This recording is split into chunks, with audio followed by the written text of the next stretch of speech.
இதம் துதே நா தபஸ்காய நா பக்தாய கதாச்சன நச்ச அஸ்ரூஷசே வாச்சம் நச்ச மாம் யோபியசூயதி. இது கிருஷ்ண பரமாத்மா கீதையில் சொல்லக்கூடியதான வாக்கியம். இதம் துதே குஹ்யதமம் பிரவக்ஷ்யாமி அனசூயவே. அர்ஜுனா, மிக முக்கியமானதொரு சூக்ஷ்மமான அர்த்தத்தை, ரகசியார்த்தத்தை நான் இப்பொழுது எனக்கு நீ மிகவும் வேண்டியவன், சிறந்த பக்தன் என்னும் ஒரு காரணத்தினாலே உபதேசம் செய்கிறேன் என்கிறான். எங்கே உபதேசம் எங்கு நடைபெற்றது?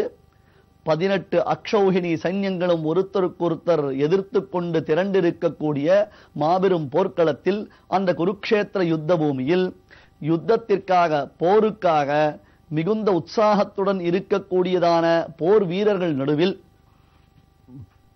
அர்ஜுனனுக்கு கண்ணன் கீதோபதேசத்தை செய்கிறான். அப்படி கீதோபதேசத்தை செய்யும் பொழுது அர்ஜுனன் கேட்ட கேள்வி என்ன, கண்ணன் என்ன சொன்னான்? அர்ஜுனன் கேட்டான், சுவாமி, இவர்களை பார்த்தால் என்னுடைய மனது நடுங்குகிறது. எல்லோரும் ஏதோ ஒரு வகையில் எனக்கு உறவினர்களாகத்தான் திகழ்கிறார்கள்.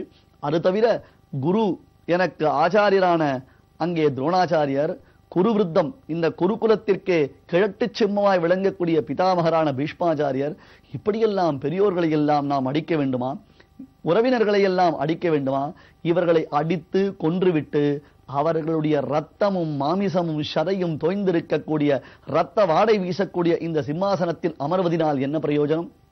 என்னால் எதுவும் செயல்பட முடியவில்லை, என் கையிலிருந்து வில் நடுங்குகிறது, என்னால் நிற்க முடியவில்லை என்பதாக அந்த தேர்தட்டில் வில்லையும் அம்பையும் கீழே புகட்டு அர்ஜுனன் உட்கார்ந்த பொழுது கண்ணன் அவனுக்கு பகவத்கீதை உபதேசம் செய்தான். ஐயா, இங்கே ஒரு விஷயத்தை ஆராய்ந்து பாருங்கள். யுத்தம் செய்ய மாட்டேன் என்று அர்ஜுனன் பயந்து நடுங்கினான். ஏனென்றால் திரண்டிருக்கக்கூடிய அனைவருமே ஏதாவது ஒரு வகையில் நமக்கு உறவினர்கள், மேலும் நண்பர்கள். நேற்று வரை நண்பர்களாக தோள் மீது கை போட்டுக் கொண்டு யாருடன் நடந்தோமோ, இப்பொழுது அவனை எதிர்த்து சண்டையிடப் போகிறோம், அடித்து வீழ்த்தப் போகிறோம். இதையெல்லாம் பார்த்தால் அர்ஜுனனுடைய உள்மனது நடுங்கியது. தான் போர் புரிய மாட்டேன் என்று கை குவித்து அமர்ந்து விட்டான். சரி, உடனே கண்ணன் அவனுக்கு உபதேசம் செய்ய ஆரம்பித்தான். என்ன செய்திருக்க வேண்டும்? போர் செய்ய மாட்டேன் என்ற அர்ஜுனனுக்கு உற்சாகப்படுத்தி, சண்டையிடுவது க்ஷத்ரிய தர்மம், இதில் எந்தவிதமான சங்கடமும் ஏற்படக்கூடாது என்பதாக அர்ஜுனனுக்கு ஏற்பட்டிருக்கக்கூடிய வருத்தத்தை போக்கி கிருஷ்ணன் உபதேசம் செய்திருக்க வேண்டும். அவ்வளவுதான் உபதேசம். சண்டையிடுவதற்கு தயங்கிய ஒருவனை சண்டையில் ஈடுபடுத்துவதற்கு அவனை எப்படியெல்லாம் நாம் உற்சாகப்படுத்த வேண்டுமோ அப்படி உற்சாகப்படுத்தினால் போராதோ? கர்மயோகம் என்ன, ஞான யோகம் என்ன, பக்தி யோகம் என்ன, இவை அனைத்தையும் அவனுக்கு பரமாத்மா பரம கிருபையுடன் சொல்லி வைத்தான். எதற்காக? அர்ஜுனன் ஒரே ஒரு கேள்வி கேட்டான். கிருஷ்ணா, எனக்கு எது நன்மையோ, எது மேலானதோ அதனை நீ எனக்கு சொல்ல வேண்டும் என்றவுடன் பரமாத்மா பகவத்கீதை 18 அத்தியாயத்தையும் சொல்லி, கர்மயோகம் என்றால் என்ன, ஞான யோகம் என்றால் என்ன, பக்தி யோகம் என்றால் என்ன, இவ்விதமாக அனைத்தையும் விபாகம் செய்து காண்பித்தான். அதன் பிறகு சொல்லுகிறான், அர்ஜுனா, நீ எனக்கு மிகவும் வேண்டியவனப்பா. இந்த போர்க்களத்தில் எல்லோரும் பார்த்து கொண்டிருக்கும் பொழுது உபதேசம் செய்தேன். ஆனால் மற்றவர்களுக்கு நான் என்ன உபதேசம் செய்தேன் என்று தெரியுமோ? அவர்கள் காதில் அது விழுமோ? விழவில்லையே. உனக்கு மட்டும் பரம ரகசியமான இந்த விஷயத்தை சொல்லி வைத்திருக்கிறேன். இதம் துதே குஹ்யதமம். குஹ்யதமம் என்றால் என்ன அர்த்தம்? மிக மிக மறைத்து வைக்க வேண்டிய விஷயம். அதனை உனக்கு சொல்லி இருக்கிறேன். புரிகிறதா? அர்ஜுனா, ஏதோ என்னிடத்தில் கேட்டுவிட்டாய் என்னும் காரணத்தினாலே எல்லோருக்கும் இதனை நீ வாரி இறைத்து விடாதே. இதம் தேனா தபஸ்காய நா பக்தாய கதாச்சன. தபோ வலிமை இல்லாதவனுக்கு, பக்தி இல்லாதவனுக்கு, ஒருபொழுதும் ஆச்சாரியனுக்கு கைங்கரியம் செய்யும் வல்லமை இல்லாதவனுக்கு, கைங்கரியம் செய்வதில் விருப்பம் இல்லாதவனுக்கு, அது தவிர எவனொருவன் என்னிடத்தில் பக்தி இல்லாதவனோ அவனுக்கு இது போன்றவர்களுக்கு நீ சொல்லி வைக்காதே, சொல்லக்கூடாது என்று தான் உபதேசித்த மிக முக்கிய விஷயத்தின் அந்த ரகசிய காப்பு பிரமாணத்தை கண்ணனை சொல்லி இருக்கிறான். ஆகையால் ஆச்சாரியனுடைய உபதேசம் எவ்வளவு சீர்மையானது, அந்த உபதேசத்தை பெறுவதற்கு சிஷ்யனுக்கு எந்த விதத்திலெல்லாம் தகுதிகள் தேவை, அது தவிர சிஷ்யனுக்கு பரீட்சை செய்யாமல் ஆச்சாரியன் ஒருபொழுதும் உபதேசிக்க கூடாது. என்னும் பரம்பரை, இப்படித்தான் ஆச்சாரிய சிஷ்ய பாவனை இருக்க வேண்டும் என்னும் இந்த உயர்ந்த பரம்பரை பகவத்கீதை முதலான புண்ணிய நூல்களில் உபதேசிக்கப்பட்டிருக்கிறது என்றால், நாம் ராமானுஜருடைய சரித்திரத்தில் ராமானுஜர் உபதேசம் பெற்ற மாத்திரத்தில் கோபுரத்தின் மீது ஏறி நின்று கொண்டு ஓ என்று உரைத்தார் என்று சொல்லலாமா? நம் பெரியோர்கள் ஒரு பொழுதும் இதனை ஒப்புக்கொள்ளவில்லை. ஆசையுடையோருக்கெல்லாம் ஆரியர்களால் கூறும் என்றால் என்ன பொருள்? நம் ஆச்சாரியர்கள் வெகு அழகாக இங்கே வியாக்கியானம் செய்து காண்பிக்கிறார்கள். ஒருவர் ஒரு கல்வித் தகுதியை பெற்றிருந்தால் அன்றோ அவரால் மேற்படிப்பை தொடர முடியும்? அந்த கல்வித் தகுதி அடிப்படையாக இல்லாதவருக்கு மேற்படிப்பு இயலுமோ? அதுபோன்று ஒரு அலுவலகத்தில் அவருக்கு அடுத்த நிலை, உயர்ந்த நிலை பதவியானது கிடைக்க வேண்டும் என்றால் கீழ்ப்பதவியில் அவர் என்ன செய்திருக்கிறார், அந்த தகுதி அவருக்கு உரியதாக இருக்கிறதா என்பதாக ஆராய்ந்து பார்த்துத்தானே நாம் அளிக்கிறோம். அதுபோன்று தான் சுவாமி ராமானுஜருடைய சிஷ்யர்களாகவும் ராமானுஜர் திருவாக்கில் இருந்து வரக்கூடிய ஒவ்வொன்றுமே தங்கள் வாழ்க்கையின் ஏற்றமிகு வைபவங்கள் தான் என்பதை உணர்ந்திருக்கக்கூடியதான அந்த ஸ்ரீ வைஷ்ணவர்களுக்கு சுவாமி ராமானுஜர் உபதேசம் செய்தார் என்பதைத்தான் நம் பெரியோர்கள் இந்த இடத்தில் ஆணித்தரமாக வலியுறுத்துகிறார்கள். அன்பர்களே, அடியேன் ஏற்கனவே உங்களிடத்தில் பிரார்த்தித்துக் கொண்டதின்படியாக முடிந்த வரையிலும் இந்த விஷயத்தை எல்லோருக்கும் எடுத்துச் சென்று புரிய வையுங்கள். ஏனென்றால் ராமானுஜருடைய வைபவத்தை பேசக்கூடிய நாம் உண்மையிலேயே ராமானுஜர் எந்தெந்த காரியங்களை எப்படியெல்லாம் செய்தார் என்பதை உணர வேண்டும். ஆனால் இங்கே மற்றொரு விஷயத்தையும் அடியேன் குறிப்பிடுகிறேன். வைஷ்ணவம் என்றால் என்ன பொருள்? பலருக்கும் இதனுடைய உண்மை பொருள் புரியாமலேயே இருக்கிறது. வைஷ்ணவம் என்றால் என்ன? அந்தணர் குலத்தில் பிறந்தவர்களுக்கு மட்டும்தான் வைஷ்ணவத்துவம் உண்டா, மற்றைய குலத்தில் பிறந்தவர்களுக்கு இல்லையா என்பதாக நாம் யோசிக்கிறோம் அல்லவா? சுவாமி ராமானுஜருடைய சம்பிரதாயம் என்பது எல்லோருக்கும் பொதுமறையான சம்பிரதாயம், சந்தேகமே வேண்டாம். ஏனென்றால் கீழே திருக்கச்சி நம்பிகளுடைய வைபவத்தை பலமுறை நாம் பார்த்திருக்கிறோம்.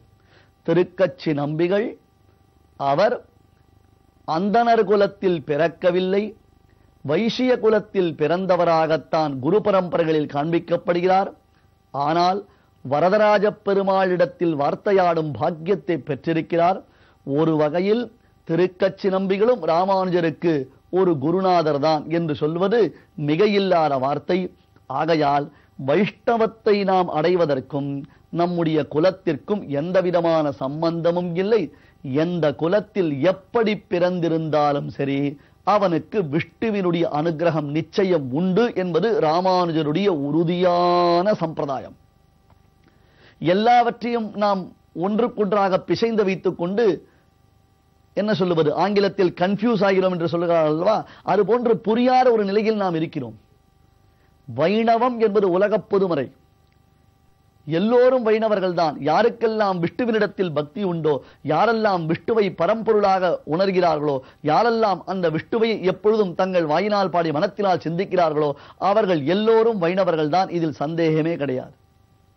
வைணவத்திற்கு அடிப்படையான தகுதி என்ன? ஒரு ஆச்சாரியனுடைய சம்பந்தம். அடுத்தது குலாச்சார விவேச்சனம். தனக்கு என்ன ஒரு வர்ணாசிரம தர்மங்கள் உண்டோ அந்த வர்ணாசிரம தர்மங்களை வழுவாமல் இருப்பது.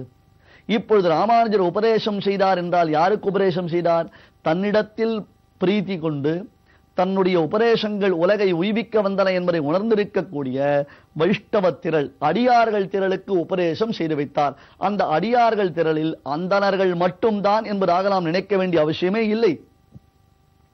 அந்தணர் அந்தியர் எல்லையில் நின்ற அனைத்துலகும் நொந்தவரே முதலாக என்றதாக இந்த சரணாகதி தர்மத்தின் சீர்மையை சுவாமி ராமானுஜர் காண்பித்தருடையதான உத்தமமான சரணாகதி தர்மத்தின் பெருமையை எல்லாம் சுவாமி ஸ்ரீ வேதாந்த தேசிகன் பாடி வைக்கிறார். ஆகையால் எல்லாவற்றையும் நாம் ஒன்றுக்குள்ளாக போட்டு பிசைந்து வைத்துக் கொண்டு நாம் ஒரு பொழுதும் தடுமாறவே கூடாது. ராமானுஜர் தனக்கு திருக்கோஷ்டியூர் நம்பி உபதேசம் செய்ததை தன்னுடைய சிஷ்யர்களுக்கு, தன்னை அண்டியிருப்பவர்களுக்கு உபதேசம் செய்தார். அப்பொழுது கோஷ்டி பூர்ணரான திருக்கோஷ்டியூர் நம்பி நீ எப்படி இதை செய்யலாம் என்று கேட்கும் பொழுது, சுவாமி, தேவரீர் அடியேனை பரீட்சை செய்ததை போல இவர்கள் எல்லோரையும் பரீட்சை செய்தோமேயானால் இவர்களுக்கு அதனை தாங்கும் வலிமை என்பது இல்லை. ராமானுஜருக்கு இருக்கக்கூடிய நெஞ்சுரம் நமக்கு உண்டா? அந்த காலகட்டத்திலேயே சுவாமி ராமானுஜருக்கு இருக்கக்கூடிய நெஞ்சுரம், கூரத்தாழ்வானுக்கு இருக்கக்கூடிய வைராக்கியம், அந்த பற்றுதலற்றதான ஒரு தன்மை, அந்த தன்மை எல்லோருக்கும் வாய்த்து விடுமா? ஒரு மாத காலம் திருக்கோஷ்டியூர் நம்பி ராமானுஜரை பட்டினி கிடக்கச் சொன்னார் என்றால், அது அனைத்தையும் தாங்கிக் கொண்டு சுவாமி ராமானுஜர் எழுந்தருளி இருந்தார் என்றால், எந்த அளவிற்கு ஆச்சாரிடத்தில் சிஷ்யருக்கு பக்தி உண்டாயிருக்க வேண்டும், எந்த அளவுக்கு தான் இந்த விஷயத்தை பெற்று மற்றவர்களுக்கு, தன்னை அண்டியிருப்பவர்களுக்கு உபதேசம் செய்ய வேண்டும் என்னும் கருணை சுவாமி ராமானுஜருடைய உள்ளத்தில் குடிகொண்டிருக்கும். அதனை உணர்ந்து பார்க்க வேண்டும். ராமானுஜருடைய பெருமையை நாம் பேசுவதற்கு எத்தனையோ விஷயங்கள், நல்ல விஷயங்கள், நல்ல சரித்திரங்கள் நம் பெரியோர்கள் முன்னோர்கள் ஆக்கி வைத்ததான வழியில் உள்ளன. அதைத்தான் நாம் வாசிக்க வேண்டும், அதைத்தான் நாம் கேட்க வேண்டும். அதை விடுத்து முக்கியமான அந்த கதாபாகத்தை விடுத்து நாம் வெளியேறுவது என்பது எந்த விதத்திலும் பொருத்தமுடையதாக இருக்காது. அது பகவத் ராமானுஜருடைய பெருமைக்கு ஒரு பொழுதும் சான்றாக திகழாது. எனவே திருக்கோஷ்டியூர் நம்பி கேட்டதற்கு ராமானுஜர் என்ன பதில் சொன்னார்? ஆச்சாரியருடைய வார்த்தையை நான் மீறி இருக்கிறேன் என்றால், அந்த மீறினதற்கு எனக்கு என்ன கிடைக்கும்? நரகம்தானே கிடைக்கும். நான் ஒருவன் நரகத்திற்கு சென்றாலும் பரவாயில்லை. இத்தனை பேர் உண்மையிலேயே அவர்கள் ஆசையுடையவர்கள், இந்த சம்பிரதாயத்தில் பற்றுதல் உடையவர்கள், விஷ்ணு பக்தர்கள். ஆனால் பரீட்சை வைத்து அதை தாங்கும் அளவிற்கு வலிமை பெற்றவர்கள் இல்லை. ஆகையால் அவர்களுக்கு நான் சொல்லியிருக்கிறேன். ஒரு சிறிய விளக்கத்தை அடியேன் கூறுகிறேன், அது புரியும்படியாக இருக்கும் என்பதாக தெரிகிறது. ஒரு கல்லூரியில் சென்று பயில வேண்டும் என்றால் அதற்கு அடிப்படையான அடுத்தடுத்த தகுதி வேண்டும். ஆனால் ஓபன் யூனிவர்சிட்டி என்பதாக நாம் தொலைதூர கல்வி திட்டத்தில் பயில வேண்டும் என்றால் என்ன சொல்லுகிறோம்? 8வது படித்திருந்தாலும் பரவாயில்லை, 10வது படித்திருந்தாலும் பரவாயில்லை, அதற்கு உரியதான ஒரு வயது தகுதி இருந்தது என்றால் நீங்கள் மேற்கொண்டு படிப்பை தொடரலாம் என்பதாக சொல்லும் பொழுது அதற்கும் இதற்கும் ஒரு வித்தியாசம் உண்டு. ஆனால் தகுதி என்னும் பொழுது அதில் சில வித்தியாசங்களை உலகத்தில் நாம் பார்க்கிறோம் அல்லவா? அதுபோன்று தான் ராமானுஜருக்கு ஏற்படுத்தப்பட்டதான பரீட்சையை அவர் தாங்கிக் கொள்ளும் வலிமை பெற்றவராக இருந்தார். எல்லோருக்கும் அதை தாங்கும் வலிமை இருக்காது என்னும் ஒரு கருணையினாலே சுவாமி ராமானுஜர் உபதேசம் செய்தார் என்பதை உணர வேண்டும். இந்த விஷயத்தில் மேலும் பல அற்புதமான சரித்திர அம்சங்களை நாம் தொடர்ந்து பார்க்கலாம்.